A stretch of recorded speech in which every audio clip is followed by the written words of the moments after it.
નમસ્કાર, આપ જોઈ રહ્યા છો બીટીવી ન્યૂઝ ગુજરાતી. હું છું અંકુર રાવલ. સમાચારની શરૂઆત કરીએ 3 મિનિટ 18 ખબરોથી.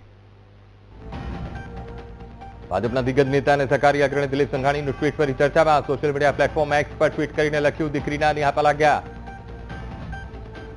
રાજ્યના ખેડૂતો માટે રાહતના સમાચાર. રાજ્યમાં ઘટશે વરસાદનું જોર. મધ્ય ગુજરાત અને સૌરાષ્ટ્રમાં છૂટાછવાયા વરસાદની અંબાલાલની આગાહી.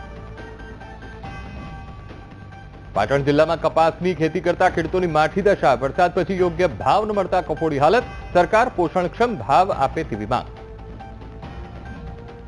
ખેડાના માતરમાં કમોસમી વરસાદથી ડાંગરના પાકને નુકસાન થયા. ડાંગરનો પાક પલળી જતા ખેડૂતોની કફોડી હાલત. સરકાર વળતર આપે તેવી માંગ. નવસારીના ગણદેવીમાં વરસાદી માહોલ. બિલીમોરામાં સવારથી વરસાદ. કમોસમી વરસાદથી ખેડૂતોના પાકને નુકસાન થવાની ભીતિ. સાબરકાંઠા જિલ્લામાં માવઠાએ વધારી મુશ્કેલી. તલોદ પ્રાંતિજના ગ્રામ્યમાં મગફળી સોયાબીનના પાકને વ્યાપક નુકસાન. કમોસમી વરસાદથી થયેલા પાક નુકસાનને લઈને કોંગ્રેસ મેદાને. સૌરાષ્ટ્રના 10 જિલ્લામાં કોંગ્રેસ યોજશે ખેડૂત આક્રોશ યાત્રા. પાક નુકસાનીનું વળતર આપવા માંગ. પંચમહાલ જિલ્લાના રાજપુર ગામમાં નલ સે જલ યોજનામાં છલ. યોજનામાં કૌભાંડને કારણે લોકો પાણીથી વંચિત. પંચમહાલના કાલોલમાં અલાલી ગામના લોકો માટે માથાનો દુખાવો બન્યો ચેકડેમ. વરસાદ સમયે રસ્તો પાણીમાં ગરકાવ થતા લોકો જીવના જોખમે અવરજવર કરવા માટે બન્યા મજબૂર. બોટાદમાં મુખ્ય રસ્તાથી બિસ્માર હાલત. 4 થી વધુ ગામને જોડતા રસ્તા ખાડા પડતા લોકો ત્રાહિમામ. તાત્કાલિક રસ્તાનું સમારકામ કરવા માંગ.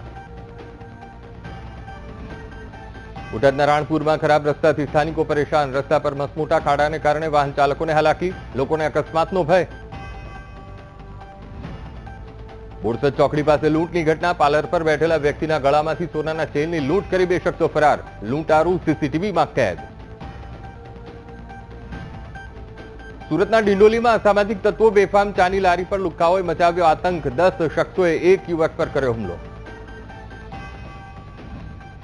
જયપુરમાં થયેલા ગુજારા અકસ્માત. 2 ગુજરાતી મહિલાના મોત. ખાટુ શ્યામ દર્શન કરતા જતા ધાનેરાની 2 મહિલાના મોત. બેફામ ડમ્પરે વાહનોને લીધા તાળપેટે.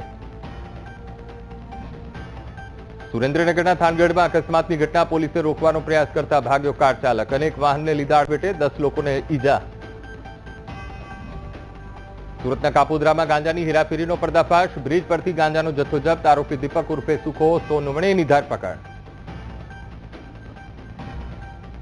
સુરતના ઈચ્છાપુરમાં 11 વર્ષથી ફરાર આરોપી સખંજામાં. આરોપી પૂર્વ સરપંચ અનુરાગ પટેલની ધરપકડ. વર્ષ 2014માં તલાટી સાથે ખોટા બિલ બનાવી 28 લાખની કરી હતી ઉચાપત. રાજ્યમાં સસ્તા અનાજ દુકાનદારોની હડતાળને લઈ ફેર પ્રાઇસ શોપ એસોસિએશનના પ્રમુખ પ્રહલાદ મોદીનું નિવેદન. સરકારી અધિકારી દુકાનદારો પર દબાણ કરતા હોવાના આક્ષેપ.